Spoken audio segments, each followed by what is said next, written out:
nomor 1 untuk pertanyaan wawancara. Soalnya seperti ini. Anda menjadi guru di satu sekolah.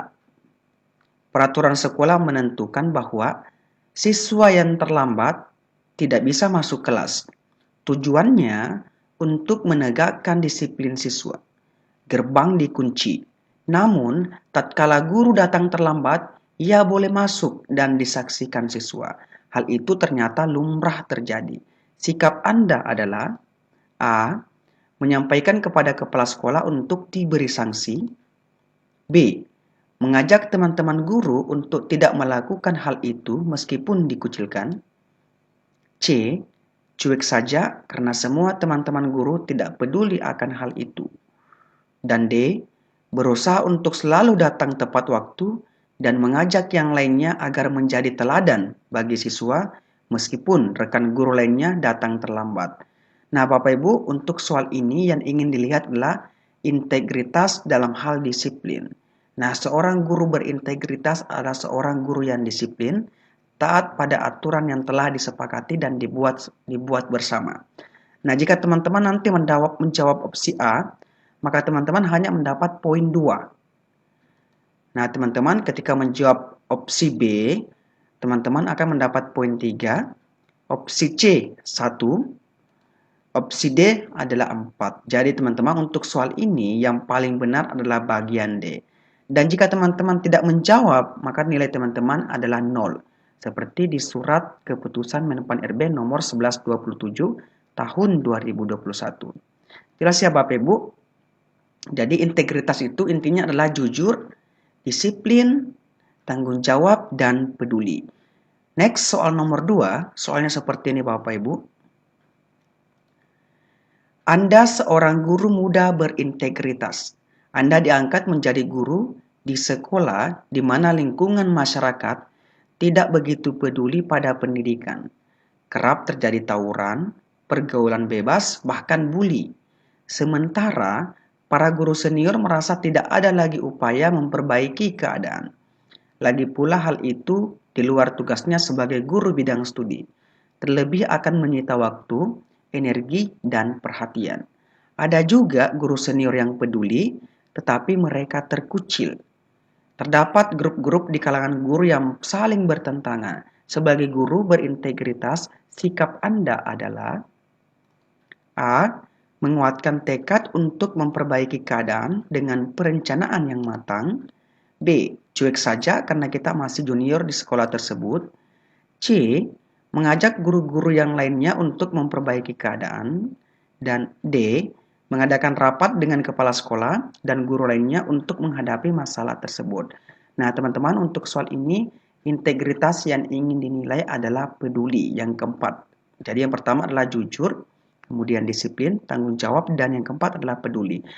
Nah, Bapak Ibu, untuk soal ini, ketika Bapak Ibu memilih opsi A sebagai pilihan Bapak Ibu, maka Bapak Ibu akan mendapat nilai full 4. Jadi Bapak Ibu menguatkan tekad untuk memperbaiki keadaan dengan perencanaan yang matang. Jika Bapak Ibu memilih opsi B, maka nilai Bapak Ibu hanya 1. Opsi C 2 dan opsi D 3. Jadi Bapak Ibu untuk soal ini yang menunjukkan bahwa Bapak Ibu adalah guru yang berintegritas adalah menguatkan tekad untuk memperbaiki keadaan dengan perencanaan yang matang. Next, Bapak Ibu, soal nomor 3. Sudah 1 bulan Anda melakukan penguatan integritas di kelas atau mapel yang Anda ampu. Tapi kenyataannya sangat tidak mudah. Anda hampir frustasi. Peserta didik hanya berkomitmen di mulut saja, tidak diikuti dengan perilaku yang sesuai. Upaya Anda pun tak banyak memberi kemajuan karena tidak mendapat dukungan dari pimpinan dan teman-teman lain. Juga tidak sejalan dengan kebiasaan masyarakat. Komunikasi dengan orang tua juga tidak lancar. Sikap Anda adalah A. Membuat daftar persoalan yang dihadapi dan langkah-langkah perbaikan untuk menanggulanginya. B. Merasa kecewa karena sudah berusaha sebaik mungkin namun hasilnya tidak sesuai. C. Pasrah dan membiarkan saja masalah tersebut, yang penting saya sudah berusaha. D. melakukan refleksi dan mencari akar permasalahan. Nah, Bapak Ibu, sebagai guru yang berintegritas, Bapak Ibu, kira-kira Bapak Ibu, jawaban yang benar adalah opsi apa? Nah, Bapak Ibu, jika Bapak Ibu memilih opsi A, maka Bapak Ibu akan mendapat nilai full.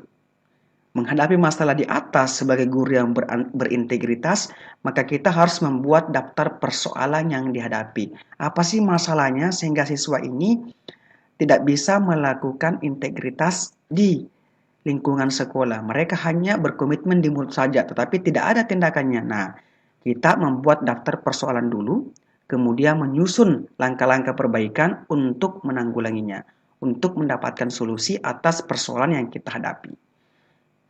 Itulah alasannya kenapa opsi A mendapat nilai full di sini, Bapak Ibu. Nah, jika Bapak Ibu memilih opsi B, maka Bapak Ibu hanya mendapat nilai 1.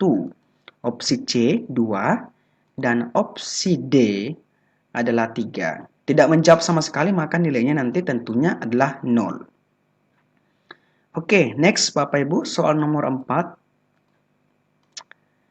Selama ini, kita hanya mengandalkan hukuman dan hadiah agar siswa berperilaku baik atau berintegritas. Padahal cara yang seperti itu justru akan mendorong siswa untuk berkamuflase dan berperilaku baik untuk menghindar dari hukuman dan mendapatkan reward. Artinya, kemurnian dan keikhlasan dirinya untuk berperilaku baik berkurang. Sikap Anda adalah A. Meyakinkan siswa dengan cara memberi teladan agar siswa menyadari bahwa berbuat baik itu akan menguntungkan dirinya maupun orang lain. B. Memberi hukuman dan reward kepada siswa pada waktu tertentu saja. C. Hukuman wajib diberikan kepada siswa yang melanggar agar mereka tidak mengulangi lagi perbuatannya. Dan D. Memberi reward kepada siswa berprestasi perlu dilakukan agar siswa lebih bersemangat untuk belajar lebih giat lagi. Nah, Bapak Ibu, jika Bapak Ibu memilih opsi A, maka Bapak Ibu akan mendapat nilai full, yakni nilai 4. Karena untuk soal ini, yang menunjukkan bahwa Bapak Ibu adalah guru yang berintegritas adalah Bapak Ibu harus meyakinkan siswa dengan cara memberi teladan bagi siswa agar siswa menyadari bahwa berbuat baik itu akan menguntungkan dirinya sendiri maupun orang lain. Jika Bapak Ibu memilih opsi B, maka nilainya cuma 1. Opsi C, nilainya cuma 2. Dan opsi D, nilainya cuma 3. Nah, untuk soal ini nilai full ada di opsi A.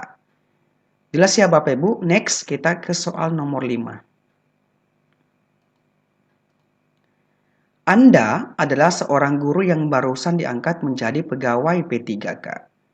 Karena kekurangan sumber daya manusia di sebuah sekolah di daerah Anda, kepala dinas terkait memutuskan untuk melakukan pemetaan guru-guru.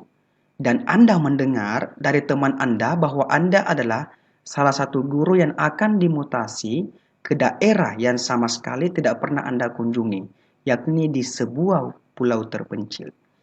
Sebagai seorang guru yang berintegritas, sikap Anda adalah A. Bersedia dipindahkan tanpa membantah sedikit pun demi kebaikan bersama dan siap melakukan usaha secara maksimal untuk menjadi guru teladan di sekolah yang baru. B.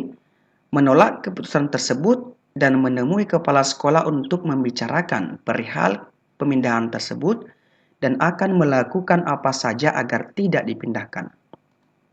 C. Menerima tapi berusaha mengusulkan guru yang lain saja karena Anda merasa senior dan disegani di kantor. Dan D. Berangkat mengikuti keputusan pemerintah tentang pemindahan Anda ke sekolah yang baru tersebut. Nah, Bapak Ibu, sebagai seorang guru yang berintegritas, sikap seharusnya yang harus Bapak Ibu lakukan dalam mengatasi permasalahan ini adalah berada di opsi A.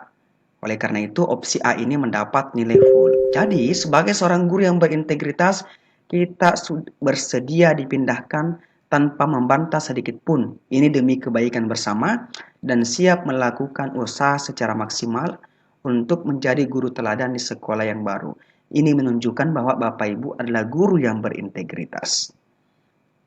Jika Bapak Ibu memilih opsi B, maka nilai Bapak Ibu cuma 1. Opsi C cuma 2, dan opsi D cuma 3. Tidak menjawab sama sekali, maka nilai Bapak Ibu adalah 0. Nah, usahakan Bapak Ibu untuk pertanyaan wawancara, Bapak Ibu tetap menjawab soal yang semua soal karena tidak ada sistem minus. Tidak menjawab, maka nilainya hanya mendapat nilai 0. Oke, jelas ya Bapak Ibu? Itulah tadi 5 nomor pertanyaan wawancara di part 1 ini. Nah, Bapak Ibu, seperti biasanya saya selalu memberikan soal bonus kepada Bapak Ibu. Nanti jawabannya Bapak Ibu silakan dituliskan di kolom komentar serta berikan alasannya kenapa Bapak Ibu memilih opsi tersebut sebagai jawaban Bapak Ibu. Soalnya seperti ini, Anda adalah seorang bendahara BOS di sebuah sekolah. Suatu hari Anda akan diperiksa oleh BPK tentang penggunaan dana BOS tersebut. Kepala sekolah menyuruh Anda untuk merekayasa laporan dan memalsukan tanda tangan teman-teman guru Anda di sekolah agar laporan pertanggungjawaban terlihat lebih baik. Selain itu, kepala sekolah menyuruh Anda memasukkan uang ke dalam amplop untuk diberikan kepada tim pemeriksa. Sikap Anda, A, menolak dengan tegas karena kamu tahu itu bentuk gratifikasi. B, kecewa terhadap sikap kepala sekolah karena selama ini Anda meneladani beliau. C, marah karena kepala sekolah telah berusaha untuk menyogok. Dan D, menerima saja karena itu adalah perintah atasan. Nah, Bapak Ibu silakan ditulis jawabannya di kolom komentar di bawah ini dan tuliskan alasannya kenapa Bapak Ibu memilih opsi ini.